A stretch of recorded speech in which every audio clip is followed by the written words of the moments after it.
Okay, I couldn't help it. I had to include a fart joke in this. Just because methane is a very powerful greenhouse gas and it is a major component of flatulence, aka farting. So let's talk about greenhouse gas concentrations and how they've changed over time. So we've got multiple ways with which we've reconstructed ancient climates and ancient temperatures, as well as components of the atmosphere such as the amount of various greenhouse gases, the concentrations of them in the atmosphere. So, this graph right here is showing reconstructed data showing CO2 concentration in parts per million, just in case you wanted to know the unit. Um, and this is from the past 800,000 years. So this is modern day times, and this is 800,000 years ago. Notice it's constructed of two different types of data. One set that is collected from ice cores, and I'll talk about that in a moment, and another that has been measured with modern techniques, taking direct measurements from the atmosphere. And what you can see is that while the CO2 concentrations have fluctuated, in this kind of cyclical regular pattern for the past 800,000 years. It really hadn't gone above a certain level of about 300 parts per million until 1911. What you'll notice is that around this period of time, that would have been when the Industrial Revolution began. And since that time, CO2 concentrations have been increasing pretty exponentially and have increased so dramatically that they have gone above any recorded CO2 concentration for the past 800,000 years. In fact, the anthropogenic emissions, remember, what does anthropogenic mean? It literally means man made. CO2 emissions have raised atmospheric concentrations of CO2 by about 50% of what they were before the Industrial Revolution. The current concentrations are greater, like I said, than any concentrations in about the past 800,000 years. This includes the last three major ice ages as well. So there have been some wild CO2 and temperature fluctuations in the past. But what we've done is we have, in a very short period of time, dramatically increased CO2 concentrations. There have been times in the past where CO2 concentrations were higher than now, though that would have been millions of years in the past, maybe hundreds of millions of years in the past. Um, but this is a very rapid change, and that is the real big issue with anthropogenic or human caused climate change. Not the fact that we're changing the climate, the fact that we're causing it to change so quickly. And this is too quickly for systems on Earth to adjust and for organisms on Earth to evolve and adapt as well. Here is just showing you not only CO2 data for the past 800,000 years, but also methane emissions or methane concentrations as well.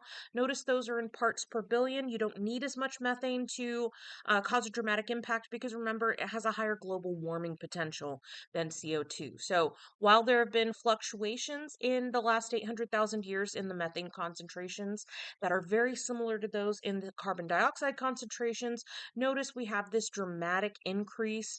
This is the year 2000. This would be time in years before present. So this would be like 800,000 years ago, 200,000 years ago. This would be 1000 Common Era or CE, and this would be like 2000 CE. So notice that the concentrations have risen dramatically for both of those greenhouse gases. How have greenhouse gas concentrations been measured in the kind of more modern history? Well, in about 1958, scientists started taking regular measurements of the CO2 concentrations at the Mauna Loa Observatory in Hawaii. And they've been doing this multiple times a year. And what you'll notice is there is this general upward trend, but then there's this kind of spiky sawtooth pattern where it goes up and down every year. If we kind of zoom in on that, what we'll see is that the CO2 levels in the air are highest when basically at the end of winter because plants have not been absorbing as much CO2. A lot of the plants in the northern hemisphere get dormant. Now, why are we talking about the northern hemisphere? This is not to ignore the contribution of the southern hemisphere, but if you look at a map of the world, there's just a larger area of land in the northern hemisphere that is you know, containing plants and photosynthesizing than there is in the southern hemisphere. So, on a whole, the northern hemisphere and its plants have a greater impact on atmospheric CO2 concentrations than the southern hemisphere. So, during northern hemisphere springtime, that's where we see a peak in the CO2 levels. And then, as the growing season progresses, plants are increasing their metabolism, they're growing faster, and they're absorbing a lot of CO2. And so, the lowest point for a year is going to be during kind of summer, late summer, early fall, when plants are doing their highest levels of growth. And I already went over all that, so let's look at other greenhouse gases. So these are greenhouse gas emissions. Um, since about 1985. These are methane emissions or methane concentrations since about the same time. And then here's nitrous oxide concentrations as well. So all three of these greenhouse gases, including the more potent methane and nitrous oxide, have been increasing in concentration as the same time as CO2 concentrations have increased, which means that there is a general increase in these powerful or very abundant greenhouse gases. Now, I want to point out very quickly when I say abundant, I'm talking about CO2 being more common in the atmosphere than the other two gases here. But if you look at it, all total, all the greenhouse gases in the atmosphere make up like less than 1% of the volume of the atmosphere. It's a tiny fraction of the atmosphere by mass, but it has a much larger impact just because of that global warming potential. For example, something like N2, which makes up 80% of the atmosphere, has a global warming potential of 0. So even though there's a lot of it in the atmosphere, it's not making a big impact. All right, so let's talk about the consequences of these increases in greenhouse gas levels. Well, the big one is going to be, well, aside from temperature increases and changes in climate, rising sea levels. This has two causes. First of all, when you heat up water, it physically expands. This is called thermal expansion because it's due to the addition of heat energy. Then there's also melting ice sheets. Now, keep in mind that you're going to have sea ice and land ice that can melt. When you have glaciers and ice sheets on land, that when they melt, that's going to add volume into the ocean, and that's going to increase sea level. When you have sea ice melting, it doesn't actually increase the ocean volume. So, what's going to have a bigger impact on climate are, say, the large glaciers on Greenland melting, anything in northern Canada, and anything that's melting from the land mass of Antarctica. Anything that was already floating in the ocean, like the Arctic sea ice, isn't going to add to the volume of the ocean when it melts. It's just going to have other impacts. Since we started taking reliable records in about 1880, sea levels have risen about 0.2 meters. And there's a projection that they could rise as high as an additional zero point 0.3 meters for a total of half a meter to 2 meters. And we're going to talk about some other impacts in our next lesson that can actually impact and increase the sea level rise in local areas. As the temperatures change and climate changes, what you're going to see is also areas that are warmer are going to start shifting northward. So if you go back to look at one of our biomes maps from the beginning of the year, tropical regions are centered around the equator, and then just north and south of them are subtropical regions. North and south of that are temperate regions, and then north of that, subpolar, and north and south of that, the poles. As you go from the equator towards the poles, it gets colder. As you go from the poles towards the equator, you get hotter temperatures. Now, if you'll look from 1971 to 2000, this is kind of a graph showing you the average kind of temperature. This is showing you what are called growth zones. This is from the National Oceanic and Atmospheric Administration, but also the USDA, which helps regulate farming, prints out or publishes these growth zones as well to show you like where certain plants will grow. For NOAA, they're mostly looking at climate patterns, and what they see is the bluer the color, the lower the average temperatures. That's the minimum temperature, so lowest temperature.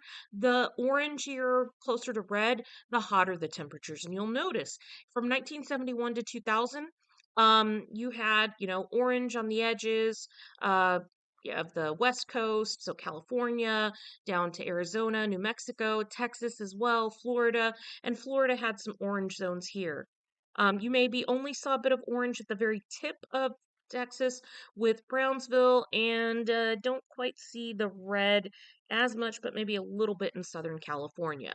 If you zoom in on, say, Montana or Michigan, you'll see Montana tends to have colder temperatures. Michigan, maybe in like the very tip, they would have the coldest temperatures. And here, Texas, you would see, like I said, very tip of Texas at Brownsville is where you would have these high minimum temperatures. Then from 1981 to 2010, the average, you'll notice there's a little more red here at the tip of Texas. There's a little less dark blue in Michigan as well as Montana. And the projections from 2010 to 2040, notice that you've got a lot more of this very dark orange in South Texas. It's spreading all the way up to Houston. You've got very little of the blue. It's more towards green, so it's warming in northern Michigan as well as Montana. And you can kind of see these climate zones shift upwards. That means that larger areas of the world are going to are going to have increased temperatures. And unfortunately, insects, which are very common disease vectors and carry in a lot of infectious diseases, require warmer temperatures to survive. And so, what ends up happening is as these warmer climate zones shift farther away from the poles, that increases the range of these insects, and that increases the range of the diseases they carry as well. So, for instance, we have a map here showing in yellow the current distribution of where malaria is more common. Now, in this red area, that's all areas that are projected to have an increase in malaria cases. So notice right now, malaria is is a problem in Central America, in the northern part of South America, and in the southern parts of Mexico. But with climate change, we could start seeing a rise in cases of malaria in the southern part of the United States, which would mean we would all start have to getting um, either malaria vaccines if there's one available, or start taking extra precautions against mosquitoes. Notice that also there are areas of China, which we remember has a very high population density, which could start seeing increases in malaria incidents as well. There are a few areas that are currently um, good climates for malaria to spread, but due to climate change would become unsuitable. I'm assuming this is mostly not an increase in temperature so much as a decrease in precipitation because mosquito larvae need standing water in order to be able to breed. But notice there's a lot of areas that have high population densities that will end up experiencing higher levels of malaria, higher incidences of malaria. So the disease will become more of an issue in areas that just don't have infrastructure in place to try and deal with that because they haven't had to historically. Then you can have impacts on non human populations. So, habitat destruction. This could come from multiple things. This could come from sea level rise.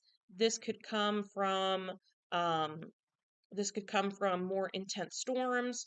This could come from shifts in climate that make areas no longer appropriate temperature or precipitation for organisms to live.